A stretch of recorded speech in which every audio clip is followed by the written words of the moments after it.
Hey guys, I'm Yadi and welcome to my channel Manicure and Murder Convos.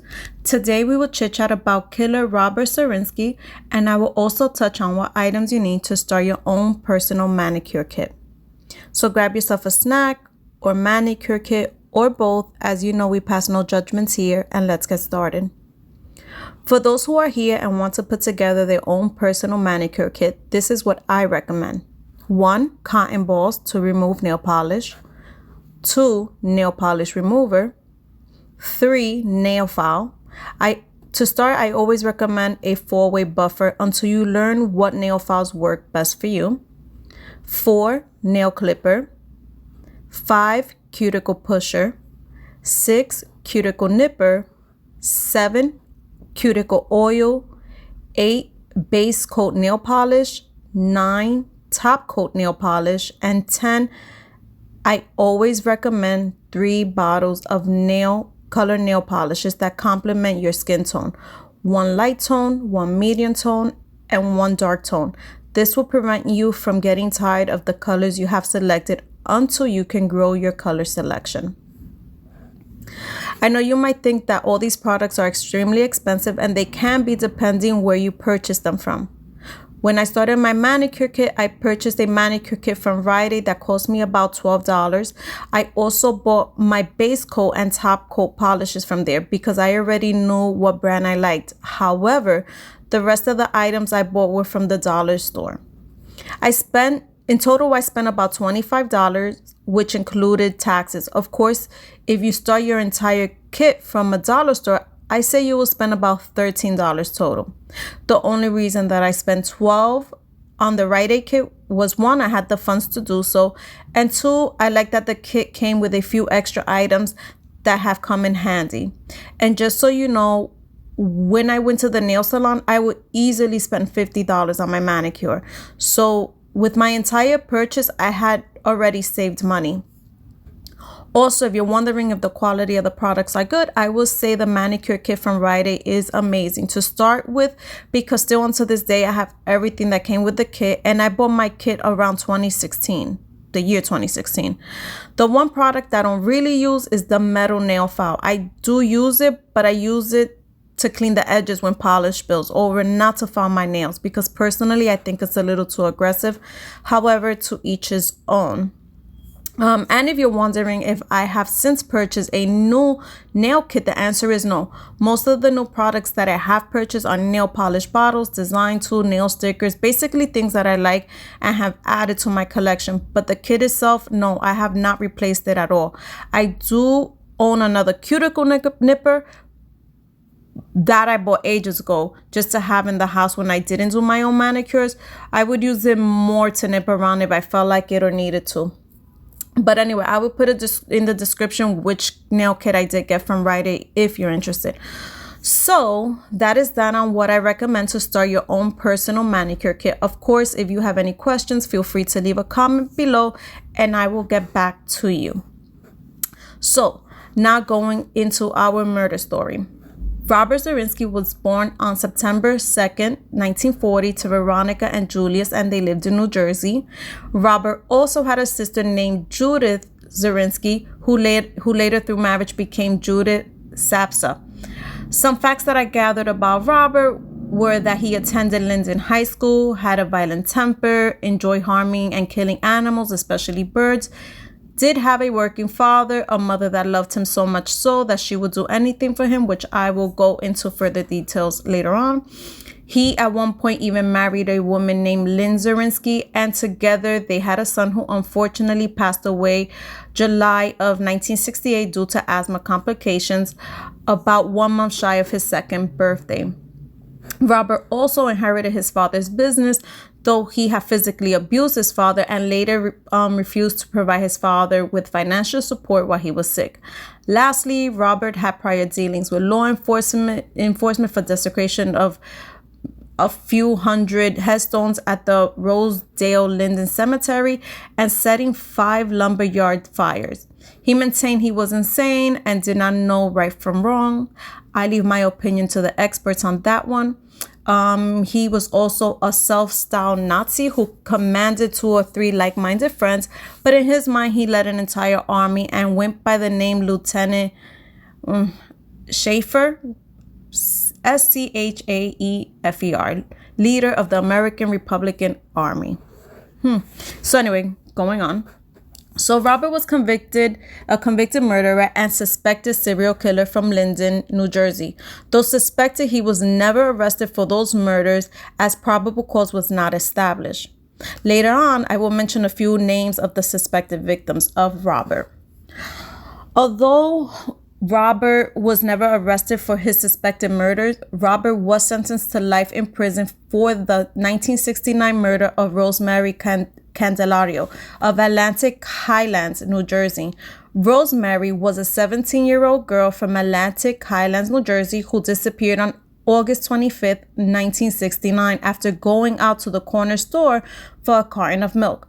Her body was never recovered, but the last time she was seen was in Robert's Ford convertible, and during the search of Robert's vehicle, a ball pen hammer was found with hair on it that didn't belong to Rosemary. With the years of advanced science, it's indicated that the hair belonged to another female that was found dead, and her name was Linda Balnow.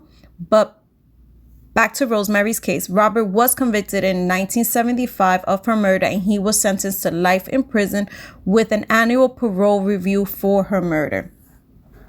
Of course, Robert's sentence was appealed on the grounds that a body was never recovered, but on July 1976, a higher court ruled that failure to produce a victim's body is not reason to stop prosecution in a murder case, especially when Robert had bragged to his friends about the killing of Rosemary.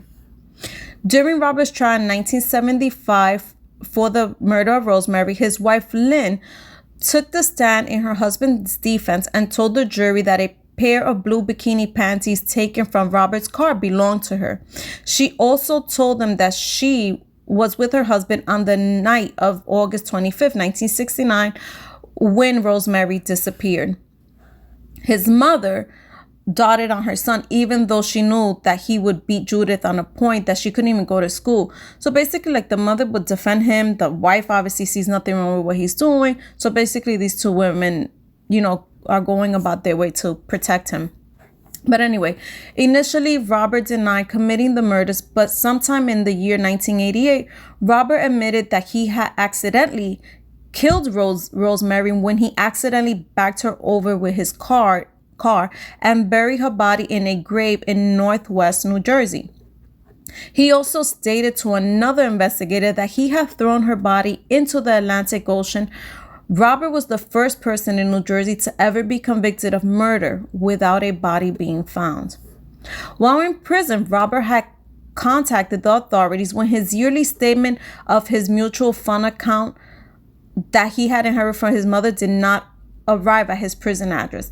He discovered that his sister Judith and her husband Peter had nearly emptied the account by embezzling over $121,000 from it. Now that Robert had implicated Judith in an embezzling case, she admitted that she had taken the money because of the mountain medical bills. Her husband Peter was waiting on a heart transplant, and Judith herself was recovering from cancer. And on August 1999, she also decided to retaliate and implicated her brother Robert and her cousin Theodore Schaefer in the 1958 killing of police officer Charles Bernowski from Rahway, New Jersey. Judith only came forward after Robert accused her husband Peter of stealing more than $100,000 from the inheritance Robert's mother had left them, as I said before. It was then that authorities in Monmouth, Union, and Middlesex counties began focusing on Robert as a possible suspect in 4 long unsolved murders that had not been linked to him prior. Because of Judith's prior information in 2000, Robert was tried and acquitted of the November 28, 1958 murder of the police officer. The police officer, he has stumbled upon a burglary in progress at Miller Pontiac Rahway. He was shot and killed by one of the perpetrators of the crime, either Robert or his cousin Theodore. Charles was able to shoot both suspects who had avoided capture prior to dying from his inflicted injuries. No one was ever charged with the crime until 1999. Theodore had left a fingerprint at the scene of the crime, but it was not until 1999 that the fingerprint was able to be matched to Theodore. Theodore had never been fingerprinted, and therefore there was no record of his fingerprints prior to the arrest. After his arrest, Theodore agreed to testify against Robert and pled guilty to the crime that gave him a 3-year prison sentence that he served in Pennsylvania. Judith would later testify at police officer Charles Bernofsky's murder trial that she assisted her mother with removing bullets from Robert and Theodore on the night of the officer's murder. Judith claimed her mother used a pair of tweezers to dig a bullet out of Robert and then swore the family to secrecy about the shooting. And then both Robert and Theodore were sent to the Poconos in PA to recover. Judith also testified that Robert had stated to her, in quote, Teddy and I shot a cop. And with that, she overheard Robert telling his mother that they were caught breaking into a car dealership and Robert shot the cop. Despite the testimony of Theodore and Judith, Robert was acquitted of the murder of police officer Charles Bernofsky. Going back a little, the same month that Robert was indicted for the murder of the police officer, Bernofsky's widow, Elizabeth Bernofsky, filed a wrongful death suit against Robert in civil court. In 2001, Robert was acquitted of police officer Charles Bernofsky's murder after a jury trial. Members of the jury said afterward they believed Robert killed the officer, but the prosecutor had not convinced them beyond a reasonable doubt. In August 2003, in a civil suit, a jury found Robert responsible for the death of Charles and awarded Elizabeth over $9 million plus interest. In 2004, $154,000 was seized from Robert's assets, and Elizabeth divided her award among her 6 children. In July 2007, a New Jersey appellate court reversed the decision and ordered the money to be returned to Robert, citing his inability to put on a proper defense. Elizabeth, the widow of Charles, no longer had the money, and the New Jersey PBA had organized efforts to repay the money, as they didn't want her or her children to have to pay back the money that they felt respectfully belonged to them. On March 11, 2008, the grand jury sitting in Freehold, New Jersey, returned an indictment against Robert for the 1968 murder of 13-year-old Jane Dura. Jane had disappeared on the evening of November 4, 1968, and her body was found the next morning in a field north Middletown, New Jersey, with evidence that she had been sexually assaulted and bludgeoned to death on her way home from school. Robert denied any role in Jane's homicide, being quoted to say, "I most certainly was not involved in it, as I was not involved in numerous other allegations made against me over the years." On December 10th, a hearing was scheduled in Superior Court in Monmouth County, in which the prosecutor's office was seeking the court's permission to use testimony about Robert's alleged attempts to lure 4 other Monmouth County teenagers into his car to reinforce Jane's murder case. Those alleged incidents took place 9 months after Jane's death. On November 28, 2008, which marked the 50th year anniversary of police officer Charles Bernofsky's death, Robert, now 68 years old, who had remained only a suspected serial killer and have remained 3 decades in prison for the murders of Rosemary, died at the South Woods State Prison Extended Care Unit in Bridgeton, New Jersey, after he was transferred from the maximum security New Jersey State Prison in Trenton because he had pulmonary fibrosis, which caused him breathing difficulties. Robert's death came as he was nearing the trial, like I said, for the 1968 murder of the 13-year-old named Jane from Kingsburg. Years later, after evidence was reviewed from Jane's case, a stain that was not examined before was found, and it was submitted for DNA check. However, the result of the exams are not known, as the judge did not allow an audience to be present during the reading of the results. And with audience, I also mean journalists. As I mentioned before, authorities also believed Robert had a long list of victims, most of them teenage girls. Among the unsolved murders for which he was suspected are that of Linda Balabanow is Balabanow, 17, of Union in 1969, whose body was found floating in the, I don't know how to say this, but Raritan River in Middlesex County with a cord around her neck. Initially, her death, a man named Jerry Lee Bellamy was wrongfully arrested, as it was later proven that there was a mix-up of DNA evidence. And then there's Jane Delarado, 15, and Doreen Carlucci, 14, both of them from Woodbridge in 1974. They were found in Monmouth County, struck and strangled with an electric cord, which obviously, to investigators, this is a pattern. Obviously, with these investigators did obtain a warrant, and the investigators with a warrant, they with drills and saws, they tore apart Robert's house that he had inherited from his mother in the hopes that to find personal belongings of the victims that Robert could have, possibly taken from them. But that didn't prove to be fruitful. There is no evidence that he took anything from his victims. It's just, I'm going to say speculated that he killed these young girls, because obviously it has never come out that he actually did it, even though investigators say, we were looking at him, we believe to be him, many things match him. But like I said, there's no probable cause. And for that, he's just a suspected serial killer. I think his mom has a lot to do with who he is, how corrupt he is, because it seems like she tolerates tolerates and she accepts his bad behavior since he was young. I mean, I do say she did attempt to get him some psychiatric help. However, even though getting him psychiatric help, she still allowed him to do things such as beat up his sister. And it's rumored to say that she used to just tell him, don't hit your sister in the face. So, I think she basically supported his bad behavior and when he was young. So as a man, now you think everything you do is okay. His wife, I don't know how she feels comfortable hearing that her husband is sexually assaulting young girls.